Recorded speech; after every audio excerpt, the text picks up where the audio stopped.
മനസ്സിൽ പ്രാർത്ഥിച്ചാ മതി.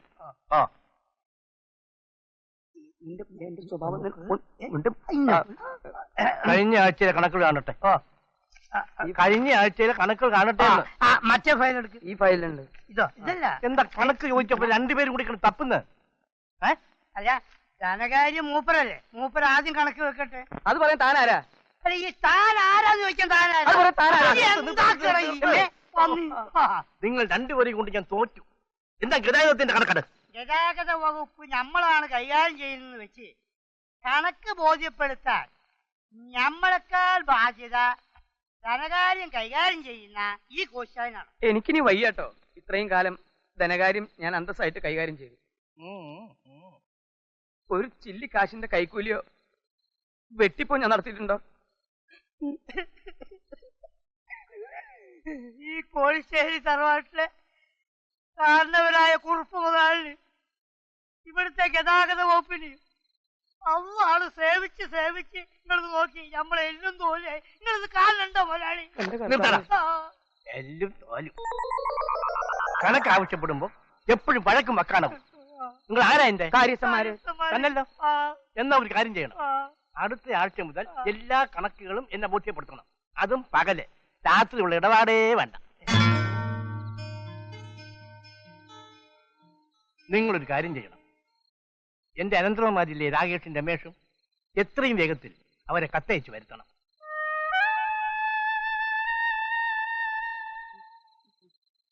എന്റെ അഭിപ്രായത്തിൽ ഇപ്പൊ അത് വേണേ.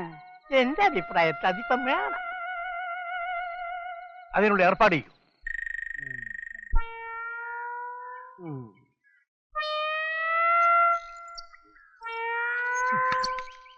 സാറേ, ഇതാണ് എന്റെ അച്ഛൻ, ചെലവിന് തരാത്ത കഞ്ചൻ. ഈ ഓമനക്കുട്ടന് കിട്ടും, നോക്കിക്കോ. ഓ, കിട്ടാനൊന്നുമില്ലേ? നമുക്ക് കാണാലോ. കാണാനെന്തുവാ, കൊന്നുകളയോ അവൻ? ആ 3 കാര്യസ്ഥന്മാരും ഓമനയെ വെറുതെ വിടുന്ന വിചാരം? ചേടാ, അതിന് ഞാനെന്ത് കുറ്റം ചെയ്തെന്നാ? ഇപ്പൊ സമയം എത്രയായെന്നറിയോ? പതിവിലും 1 മണിക്കൂർ വൈകിയല്ലേ ഓമന എത്തിയത്? എന്ന് പറഞ്ഞാൽ എന്റെ ലൈലെ പല പല ജോലികളല്ലേ ലൈലെ, ഓരോന്ന് ഒതുക്കാതെ വരാൻ പറ്റുമോ? എവിടെ മാരുമ്പിൽ ചെന്നാലും കിട്ടുമല്ലേ? ആ 3 സ്കട്ട് മിസൈലുകളാ. ഓ, സ്കഡ് മിസൈൽ ആണെങ്കിലേ ഞാൻ പേട്രിയോട്ട് മിസൈലാ കേട്ടാ. ആട്ടെ പോട്ടെ ഇരിക്കട്ടെ ലൈലേ.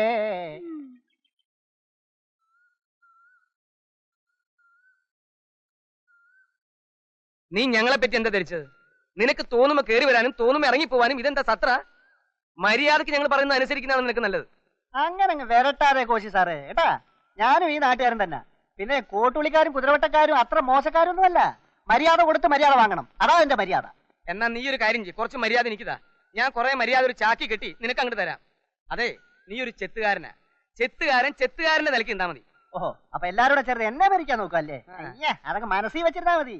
അധികം വിളച്ചിൽ എന്നോട് കാണിച്ചാലുണ്ടല്ലോ, നിങ്ങളുടെ ഈ വെട്ടിപ്പ്, തട്ടിപ്പ്, അഡ്ജസ്റ്റ്മെന്റ് ഒക്കെ ഞാൻ ചെന്ന് കുറുപ്പദ്ദേഹത്തോട് പറഞ്ഞു കൊടുക്കും. നീ പറയൂല്ലേ?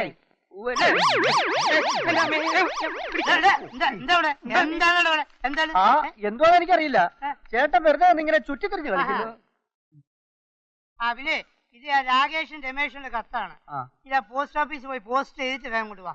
മര്യാദക്ക് പോസ്റ്റ് ചെയ്ത് വരുന്നതാണ് നിനക്ക് നല്ലത്. നല്ലതാണ് ചീറ്റിയാന്ന് പോയിട്ട് വേഗം വാടോ. എന്താ ഇവിടെ ഉണ്ടായത്? ആ പന്നി പറഞ്ഞു കേട്ടില്ല. പന്നേ, ഇനി അവൻ തെങ്ങ് ഞാൻ വെട്ടിടും. എന്താണ് സ്വഭാവം അറിയില്ല അവന്. അതാണ് ഞമ്മള് പറഞ്ഞത്.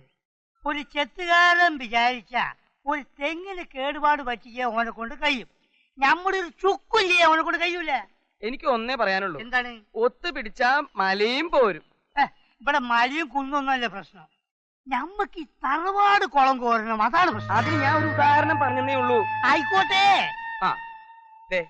നമ്മൾ തമ്മിൽ യാതൊരു അഭിപ്രായ വ്യത്യാസവും പാടില്ല. അതാണ് നമ്മൾ തമ്മിൽ ഒരു അഭിപ്രായ വ്യത്യാസം ഉണ്ടാവില്ല.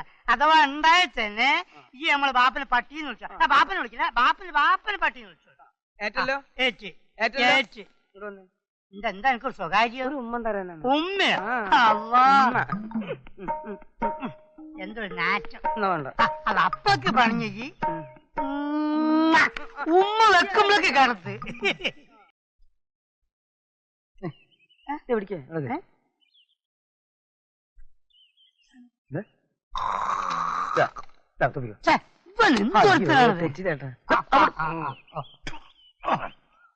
രാകേഷും രമേഷും വരാറായില്ലേ? അവരിപ്പോ ഇങ്ങനെ എത്തുന്നേ. എത്ര നാളായി ഒന്ന് കണ്ടിട്ട്. എന്നാ നിന്റെ അളിയന്മാരവര്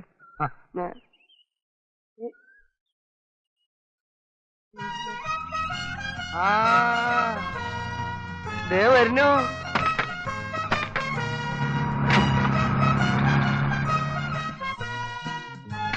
ലക്ഷങ്ങൾ മുഴുവൻ തരാന്ന് പറഞ്ഞിട്ട് വെറും കൈയോടെയാണല്ലോ നിപ്പ്. വാ, കണ്ടമാനം സമ്പാദ്യമായിട്ടാണല്ലോ അവരുടെ വരവ്. ഒരു സന്തോഷം കണ്ട. ക്ഷീണിച്ചു പോയല്ലോടാ രണ്ടുപേരും. അവിടെ ഭക്ഷണം ഒന്ന് കഴിക്കാറില്ലേ നിങ്ങള്? നിങ്ങൾ ആ സാധനം ഇറക്കി വെച്ചിട്ട് വണ്ടി വിട്ടേക്ക്. സാധനങ്ങളൊന്നും കേടുപാട് കൂടാതെ ഇറക്കണം. പറഞ്ഞത് കേട്ടില്ലേ? തന്നോടും കൂടെ പറഞ്ഞേ. അതൊക്കെ അവരിറക്കിക്കൊള്ളും. നിങ്ങൾ വരും. കള്ള റാസ്കൽ. 6 കൊല്ലായി പഠിപ്പിനെന്ന് പറഞ്ഞ് 10-12 ലക്ഷം രൂപ തൊലച്ചില്ലേ? അല്ല ഞമ്മളെന്താ അവരെ പണിക്കാരോ? അതും ഇങ്ങോട്ട് എടുക്കും ഇതും ഇങ്ങോട്ട് എടുക്കുന്ന എന്തിന് ഇത് പിടിച്ചേ? നമ്മളെ കൊണ്ടാവൂല.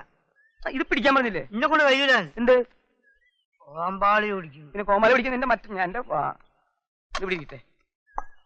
ഞാൻ സാധനങ്ങളൊക്കെ ഇറക്കി. ഇത് ചീപ്പ് പണിയായിപ്പോയി. നാളെ ഈ വീട് മുഴുവൻ കൈ വൃത്തിയാക്കാനും പട്ടിനും പശുവിനും കുളിപ്പിക്കുന്നു പറയാൻ മതി. ഇന്നൊക്കെയാണ് പരിചയം ഉണ്ട് നോക്കുക. ഞമ്മക്കത് അറിയില്ല. സൂക്ഷിച്ച് സംസാരിക്കാൻ എനിക്ക് നല്ല കേട്ടോ. നീ ഇവിടെ ചെയ്തൊക്കെ എനിക്കറിയാടാ. അന്നെ ഞമ്മക്കും തരും. എടാ നീ രാത്രി കോഴിക്കോട്ട് കല്ലായി പുഴയിന്ന് മരം കട്ട് വിറ്റില്ലടാ പട്ടി. മഹാറാണി ഹോട്ടലിൽ ക്യാഷ് അടിച്ച് നടത്തിയിട്ട് അവിടുന്ന് ക്യാഷ് അടിച്ചൊന്നും നമുക്ക് നമുക്ക് സ്നേഹമായിട്ട് പോവാന്ന്. അങ്ങനെ മര്യാദക്ക് പറയും. എനിക്ക് എന്റെ ബാപ്പനെ എനിക്ക് തിരിയില്ല. ടൗസറാജിന്റെ മോനാണ് ഞാൻ കേട്ടോ. തെറ്റിയാല് പളര് കത്തിയാൻ കഴിച്ചു.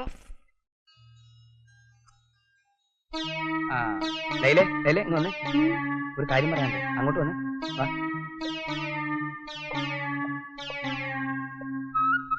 കോശിച്ചായനെന്താ ഈ നേരത്ത്? ഒരു പ്രധാന കാര്യം പറയാനുണ്ട്. അതെന്താ? അതായത് ഇന്നു മുതൽ രാകേഷിനും രമേശിനും ഞാൻ പറയുന്ന ആഹാരം കൊടുത്താൽ മതി. കോശിച്ചായൻ പറഞ്ഞാൽ ഞാൻ കേൾക്കാം. ഒരു 100 രൂപ എടുക്കാനുണ്ടോ? രൂപയുടെ പ്രശ്നം കള. ഞാനല്ലേ ധനകാര്യം.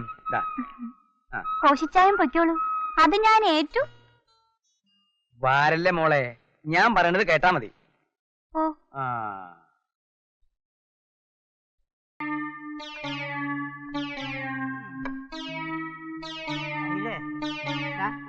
എന്താ? അന്റെ അടുത്ത് ഞമ്മളൊരു കാര്യം പറഞ്ഞ് ഈ ചെയ്യോ? ഇന്നു മുതൽ രമേശിനും രാകേഷിനും വെറും ചമ്മന്തിയും കഞ്ഞിയും കൊടുത്താൽ മതി കേട്ടാ. വേണമെങ്കിൽ ഒരു ചുട്ട പാപ്പട കൊടുക്കും. അയ്യോ, അത് കഷ്ടല്ലേ ഇക്കാ? ഒരു കഷ്ടവുമില്ല. ഇതിൽ ഞമ്മക്ക് ഉണ്ടാക്കും ഒരു നഷ്ടവുമില്ല. ഈ ഞമ്മൾ പറയുമ്പോൾ കൂടി ചെയ്താൽ മതി. എന്തേ എന്തേടോ?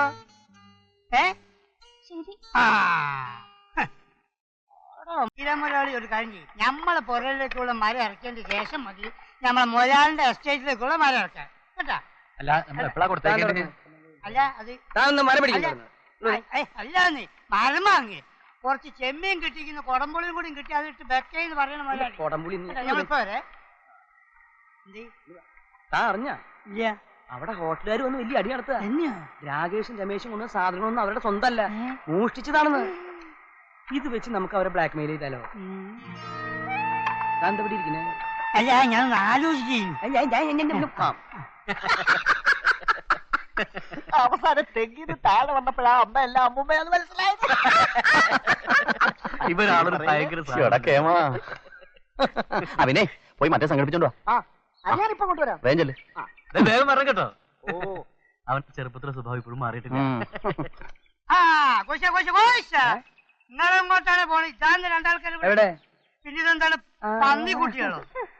എന്റെ പൊന്നും ചങ്ങായിമാരെ, നിങ്ങൾ ഈ ദുനിയാവ് മുഴുവൻ തെരഞ്ഞെറിഞ്ഞ് നടന്ന് മതിയായി. എന്താ കാര്യം? കുന്തോ? ഏതായാലും നിങ്ങൾ രണ്ടാളും ഒന്നിച്ചുണ്ട് വളരെ നന്നായി. ഒന്ന് പറഞ്ഞു കൊടുക്കി. നിങ്ങളുടെ അമ്മാവൻ നിങ്ങളുടെ പഴയ അമ്മാവനല്ല. അയ്യോ, പഴയ അമ്മാവൻ എന്ത്? പഴയ അമ്മ കുവൈത്തിലേക്ക് പോയിക്കണ്. യുദ്ധത്തിന് വെടിയൊക്കെ മൂപ്പരാണ് അങ്ങോട്ട് വിളിച്ചിക്കണ്. എടോ പഴയ അമ്മാവൻ തന്നെയാണ് അമ്മായി ആയിട്ടില്ല. പക്ഷെ എന്താ സ്വഭാവത്തിനൊരു മാറ്റം വന്നു. മൂപ്പര് സോപ്പിട്ട് നിന്നാല് സ്വത്തുക്കളൊക്കെ ഒന്ന് കിട്ടും. അതിന്റെ മാർഗങ്ങളൊക്കെ ഒന്ന് പറഞ്ഞു കൊടുക്കി. ഒന്ന്, അമ്മാവൻ വിളിക്കുമ്പോ ഓടിച്ചാടി കയറി അങ്ങോട്ട് ചെന്നേക്കരുത്. ചെല്ലരുത്. അത് അമ്മാവന് ഇഷ്ടല്ല. 2, അമ്മാവന്റെ കൂടെ ഇരിക്കരുത്. 3, കഴിയുന്നതും അമ്മാവനെ കാണാതിരിക്കുക. അയ്യോ രണ്ടും കൂടി പന്ത്രണ്ട് വെച്ചതിന്റെ അങ്ങോട്ടും ഇങ്ങോട്ടും നോക്കിക്കണേ. ഇതങ്ങോട്ട് ഇവിടെ അധ്വാനിക്കുന്നവർക്കും ഭാരം ചുമക്കുന്നോർക്കും പറഞ്ഞു കൊടുത്താൽ മനസ്സിലാത്ത ഇവരോടാണ് ഈ പാട്ട് പാടി മനസ്സിലാക്കുന്നത്. കൊടുക്ക നമ്മൾ പറഞ്ഞുതരാം. അധ്വാനിക്ക, അതായത് നയിക്ക. നമ്മൾ രാവും പകലും കൈക്കോട്ടെടുത്ത് പറമ്പിൽ കിളയ്ക്കുക, മതിൽ കെട്ടുക, മതിൽ പൊളിക്കുക, പിന്നെയും കെട്ടുക, പിന്നെയും പൊളിക്കുക, പിന്നെയും കെട്ടുക, പിന്നെയും പൊളിക്കുക. ഇങ്ങനെ ആകുമ്പോ എന്താവും? അമ്മോന് സന്തോഷാവും. സന്തോഷമായ നിങ്ങൾ ഗോളടിക്കും. സ്വത്തുക്കൾ മുഴുവൻ നിങ്ങൾക്ക് കിട്ടും. കിട്ടുമെന്നോ? എന്താ ഇവിടെ നോക്കടാ, കിട്ടുമെന്നോ? അതിനാണ് ഞാൻ പറയുന്നത് രാവും പാലും ഉറക്കൊഴിഞ്ഞ് അധ്വാനിച്ചത്. ഇതിന് മൂപ്പര് ഉലക്കാൻ വിളിച്ച് നോക്കി കിട്ടുമെന്നോ? അങ്ങനെ കിട്ടിയില്ലെങ്കിൽ നിങ്ങൾ ഇയാളുടെ വാപ്പാനെ കയറി പട്ടിന്ന് വിളിച്ചോ. പാപ്പനല്ല, ബാപ്പന്റെ വാപ്പനെ. എന്തായാലും ഞങ്ങളൊന്ന് ആലോചിക്കട്ടെ. ഇയാളുടെ വാപ്പനെ പട്ടി നോക്കുന്ന കാര്യം അല്ലടോ, സ്വത്തിന്റെ കാര്യം. ഇയാൾ എന്താ ആലോചിക്കണേ? സ്വത്തിന്റെ കാര്യം തന്നെ. ഇങ്ങോട്ടൊക്കെ നിങ്ങൾ എന്താ ആലോചിക്കണേ? ഞാൻ തന്റെ വാപ്പനെ പട്ടിന്ന് വിളിക്കുന്ന കാര്യം ആലോചിച്ചതാ. ബാപ്പനല്ല, ബാപ്പന്റെ ബാപ്പനെ. വാപ്പന്റെ വാപ്പനെ. ഇങ്ങോട്ട് ഇങ്ങോട്ട് പോയി. ആ കുട്ടികൾ അവിടെ കിടന്നിട്ട് അധ്വാനിച്ചോട്ടെ. നിങ്ങൾക്ക് ഗുളിക കുടിക്കേണ്ട സമയമുണ്ട് കേട്ടാ. അങ്ങോട്ട് നടക്ക്, ഞാൻ കാണിച്ചു നടക്ക്. അധ്വാനിക്കുന്നവനും ഭാരം ചുമക്കുന്നവനും